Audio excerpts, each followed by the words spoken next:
దాని తర్వాత ఇక్కడ మేజర్‌గా స్పీకర్ ఛాలెంజ్ కోసం ఎళ్ళాడు. స్పీకర్ ఏందంటే అసలు జీవోని ఇష్యూ చేయలేదు. దాన్ని కట్టడానికి జగన్ కట్టానంటున్నాడు అనేది స్పీకర్ మాట్లాడాడని చెప్పి జగన్ ఏం చేశాడంటే అక్కడికెళ్ళి జీవో నంబర్ 204 204 జీవో నంబర్ కూడా చూపించాడు మీడియాకి.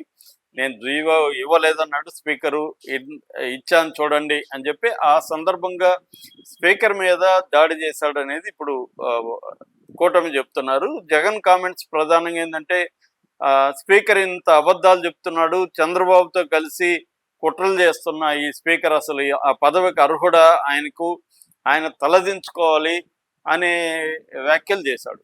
అంటే మామూలుగా ఇక్కడ అయ్యన్న పాత్రుడు అనే వ్యక్తి గురించి మాట్లాడడం వేరు. స్పీకర్ స్థానంలో ఉన్నప్పుడు స్పీకర్ని ఒక ఎమ్మెల్యే, ఆయన ప్రతిపక్ష నాయకుడు కావచ్చు, కానీ టెక్నికల్గా అసెంబ్లీలో ఎమ్మెల్యేనే జగన్, పులివెందుల ఎమ్మెల్యే అంతవరకే.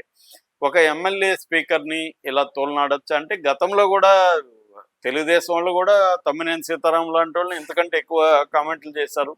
స్పీకర్ని తిట్టడం బయట అనేది పెద్ద విషయం కాదు. ఎందుకంటే ఇవాళ స్పీకర్లు అనేవాళ్ళు స్పీకర్ స్థానంలో ఉండకుండా అధికార పక్షంలో మెంబర్ లాగానే బిహేవ్ చేస్తున్నారు బయట కూడా. సో రెండోది ఏంటంటే ఈ అయ్యన్న పాత్రుడు గతంలో జగన్ని బండబూతులు తిట్టిన వీడియోలు ఇప్పటికి కూడా వైరల్ చేస్తూనే ఉన్నారు. మొన్న కూడా వైరల్ చేశారు వైసీపీ వాళ్ళు.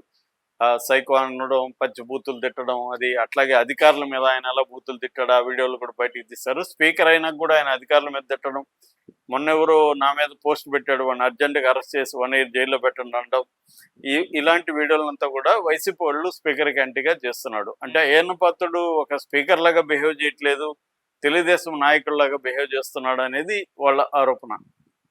ఆ కాంటెక్స్లోనే జగన్ మాట్లాడడం వాళ్ళు సమర్థించుకుంటున్నారు.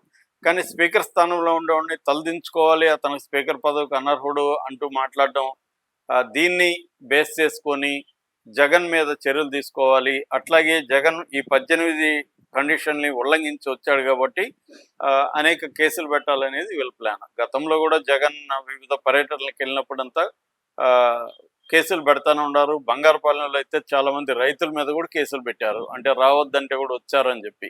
సో ఇప్పుడు కూడా వీళ్ళు మేము అనుమతి ఇచ్చింది 10 వెహికల్స్కే కాబట్టి మిగతా వెహికల్స్ వాళ్ళు ఎవరెవరు ఉన్నారు వాళ్ళ మీద కేసులు పెడతారు. ఈ కేసులు పెట్టి ఏం చేసుకుంటారు అనేది వైసీపీ వాళ్ళకి కూడా రెడీ అయిపోయారు. జైలుకి వెళ్ళడానికి కూడా వైసీపీ వాళ్ళు రెడీగా ఉన్నారు. మా టోకన్ వస్తే నేను జైలుకి వెళ్తానని పద్ధతిలో మానసికంగా సిద్ధమైపోయారు.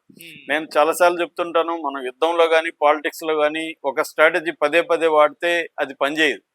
స్ట్రాటజీలు మార్చుకోవాలి. నువ్వు వాడిందే వాడుతుంటే అవతల వాళ్ళు రెడీ అయిపోతారు, నీ స్ట్రాటజీ తెలిసిపోతుంది, అది పనిచేయదు ఇంకా.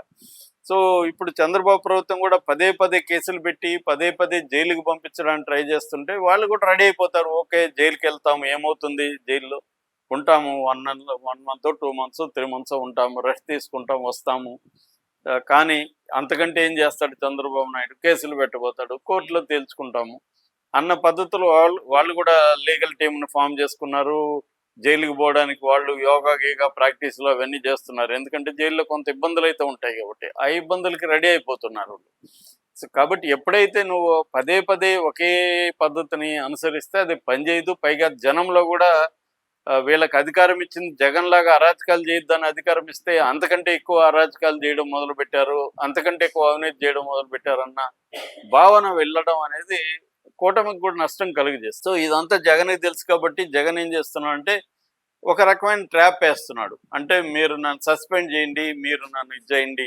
జగన్ కోరుకునేది అదే. జగన్ కోరుకునేది ఏమంటే మీరు నిర్బంధాన్ని మా మీద ప్రయోగించండి, మమ్మల్ని అరెస్టులు చేయండి, కేసులు పెట్టండి, సస్పెండ్ చేయండి అనేదే జగన్ కోరుకున్నాడు. ఆ ట్రాప్లో చంద్రబాబు ప్రభుత్వం పడుతుందా లేదనేది ఇవాళ చర్చ నడుస్తుంది. అంటే ఈ ట్రాప్లో పడితే ఇప్పుడు జగన్కే మేలు అవుతుంది, ప్రజల్లో సింపతి పెరుగుతుంది. ఈ సాకున అసెంబ్లీకి రాకపోవడానికి, నిజానికి ఆయన అసెంబ్లీకి రాకపోవడం వల్ల జనంలో జగన్ పట్ల వ్యతిరేకత వచ్చింది. అసెంబ్లీకి వెళ్ళాలి, అవమానిస్తే అవమానాలు పడాలి, కానీ అసెంబ్లీకి వెళ్లకుండా బైకాట్ చేయడం కరెక్ట్ కాదని జనం అనుకుంటున్నారు.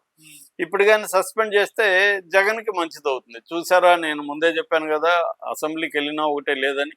ఇప్పుడు నన్ను అకారణంగా సస్పెండ్ చేశారు. గతంలో మా స్పీకర్లను తిట్టలేదా వీళ్ళు? ఇప్పుడు నేనేమన్నాను, స్పీకరు అబద్ధం చెప్పాడన్నాను, తలదించుకోవాలన్నాను అబద్ధం చెప్పిన దానికి, తప్పేముందనేది జగన్ ఆర్గ్యుమెంట్తో జగన్ ప్రజల్లోకి పోవడానికి అదొక సాగ్గా ఉపయోగపడుతుంది. మరి ఏం జరుగుతుందనేది చూడాలి. Okay sir, thank you so much.